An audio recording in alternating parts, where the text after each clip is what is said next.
most of the work we're going to do to be ready for pandemic 2, I call this pandemic 1, most of the work we'll do to be ready for that are also the things we need to do to minimize the threat of bioterrorism. To be ready for pandemic 2, I call this pandemic 1. We'll have to prepare for the next one. That, I'd say is will get attention this time. We'll have to prepare for the next one. That, I'd say is will get attention this time.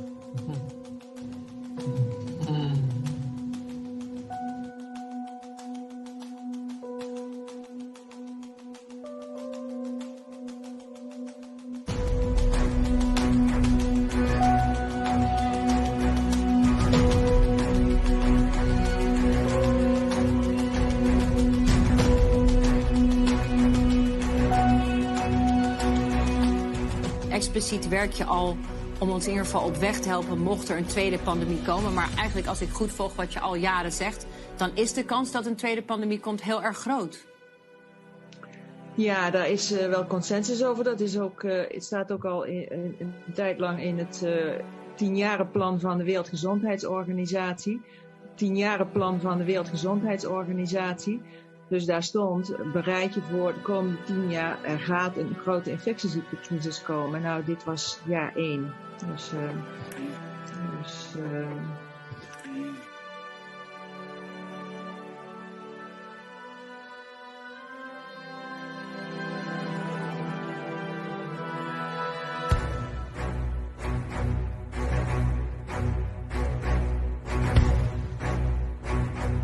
Unless we take the action necessary and we build again in a greener, more sustainable and more inclusive way, then we will end up having more and more pandemics and more disasters from ever accelerating global warming and climate change. So then we will end up having more and more pandemics and more disasters.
There's one message that I want to leave with you today based on my experience, and you'll see that in a moment, is that there is no question that there will be a challenge to the coming administration in the arena of infectious diseases, both chronic infectious diseases in the sense of already ongoing disease, and we have certainly a large burden of that, but also there will be a surprise outbreak. But also there will be a surprise outbreak. But also there will be a surprise outbreak.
of what's looking like it will be a severe pandemic, of what's looking like it will be a severe pandemic, of what's looking like it will be a severe pandemic. And there are problems emerging that can only be solved by global business and governments working together.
Why don't we blow the system up? I mean, obviously we can't just turn off the spigot on the system we have and then say, hey, everyone in the world should get this new vaccine we haven't given to anyone yet.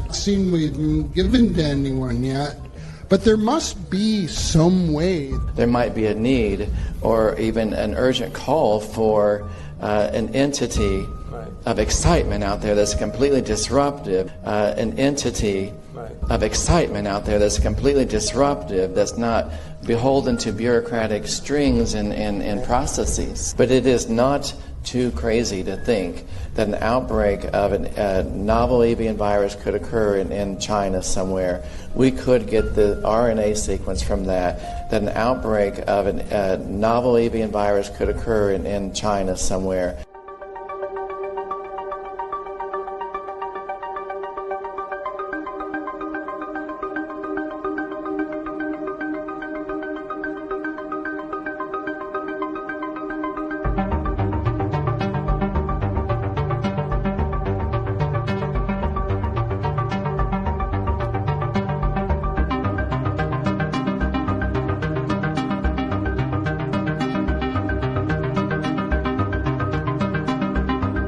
And then you have one opportunity to do it right. I mean, day one is so important.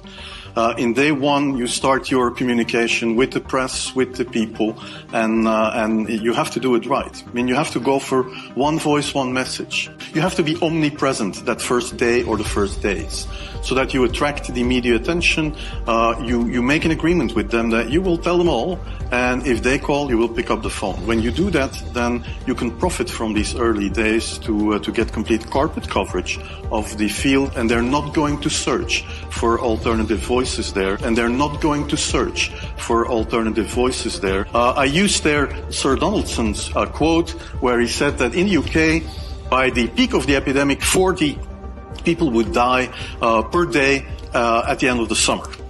So 62 at that time million people in UK, 40 deaths a day. I worked it out for Belgium. That would be 7 deaths a day at the peak of the epidemic. I used that in the media. 7 Belgian flu deaths per day at the peak of the epidemic would be realistic. That is true in every year, even interpandemically. That is very, very conservative. However, talking about fatalities is important because when you say that, people say, wow, what do you mean? People die because of influenza? And that was a necessary step to take. And then, of course, a couple of days later, you had the first H1N1 death in the country, and the scene was set and it was already talked about.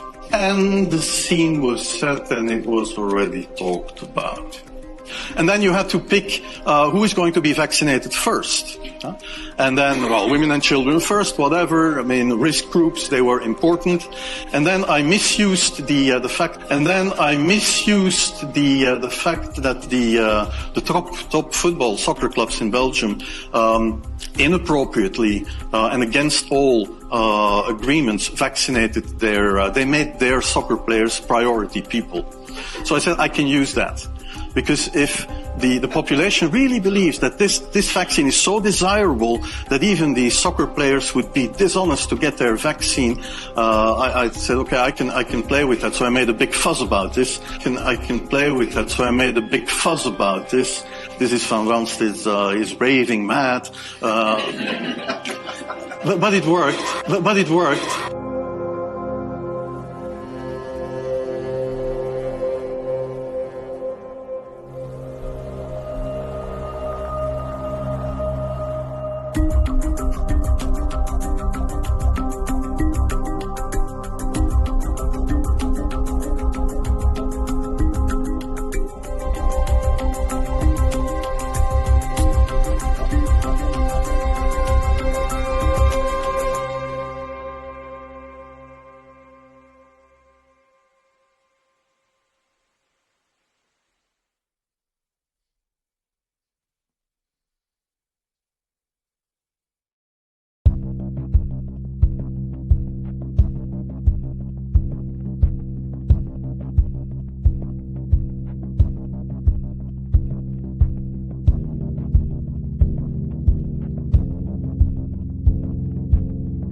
What's going on?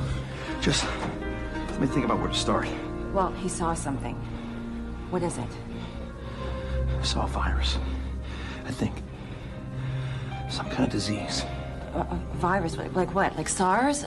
I don't know. All I know is that it's highly infectious. It may be fatal. Right now, we could all be infected. We need to make sure that everybody that's inside stays inside. I'm gonna get a few deputies on it. We'll call it a lockdown. Lockdown? No, you cannot lock the school doors with... This is for your family's safety. Maybe we should wear masks.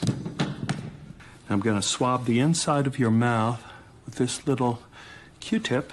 Damn efficient airborne transmission. It causes high fever and respiratory distress. Whatever it is, it originated in China.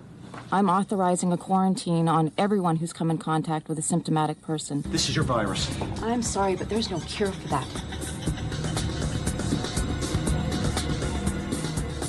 Chloroquine, that's an anti-malarial drug. No. Listen, it suppresses the enzymes.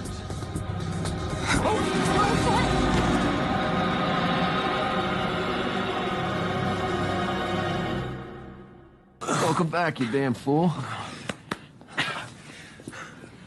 What happened? We started everyone on chloroquine, stopped the thing dead in its tracks. Now,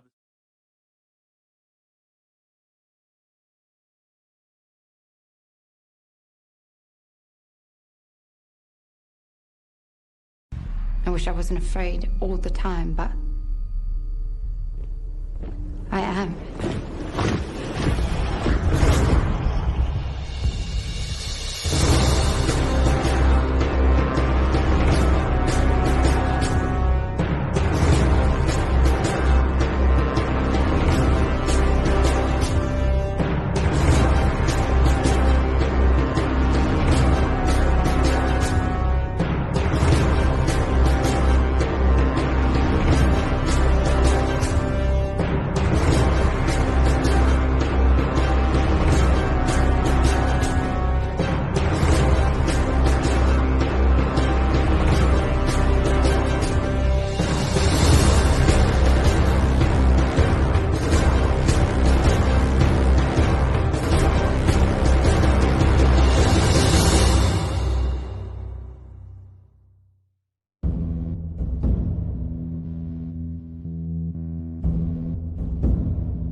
we'll have to prepare for the next one. That, I'd say is will get attention this time.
If you look behind the curtains, you see, okay, this medical story with COVID-19, we have the medical facts, it's scam, it's fake.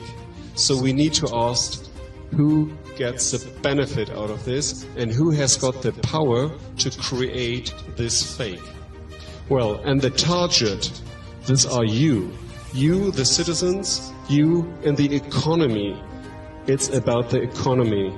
So COVID-19 seems to be just the cover story.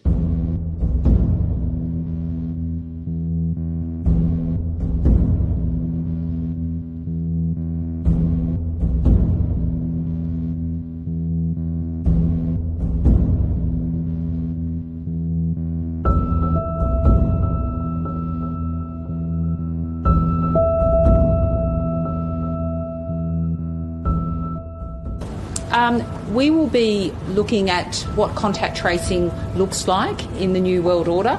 Yes, it will be pubs and clubs and other things if we have a positive case there. Today is the first full day of the New World Order. Outdoor gatherings are limited to 2 people.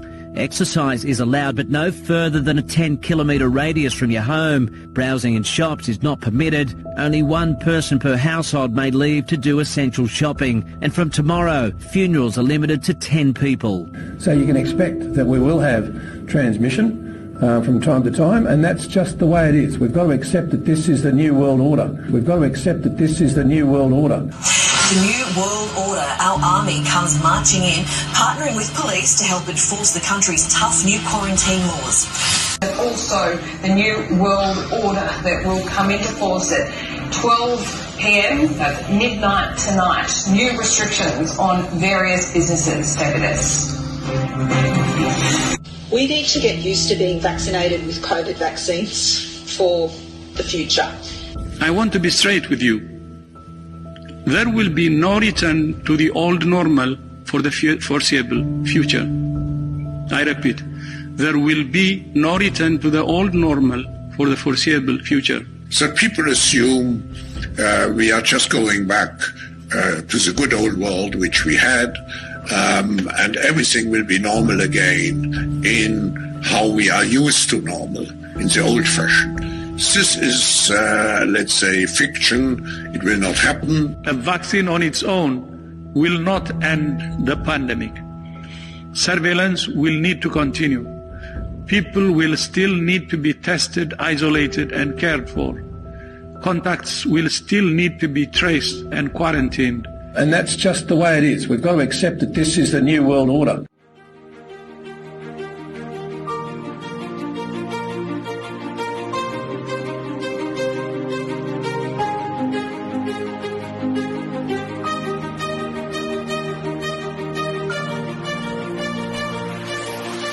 Hello, everybody.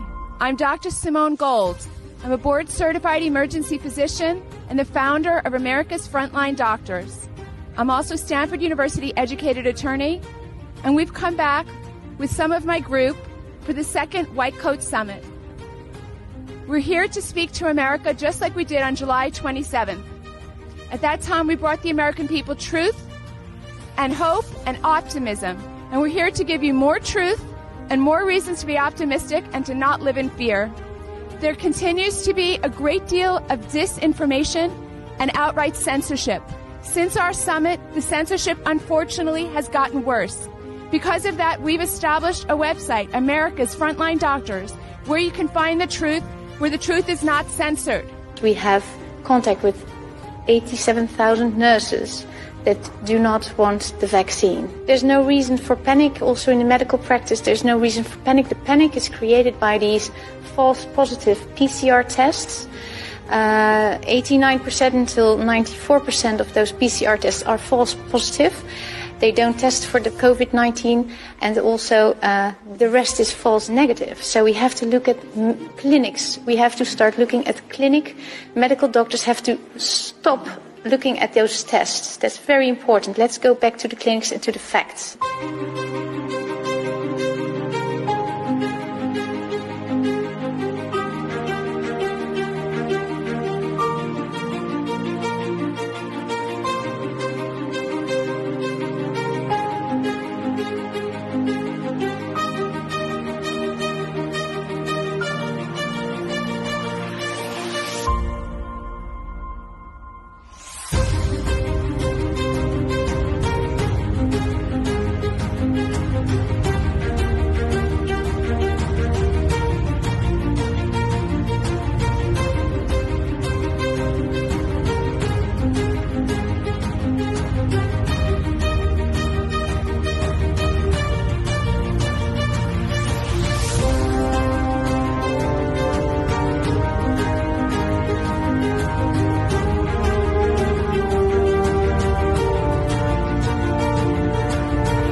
Welcome, everyone. My name is Professor Dolores Cahill, and it is my great honour to inform you that we have founded the World Freedom Alliance, and this aims and will be a worldwide organization linking groups in all continents of the world and in individual countries.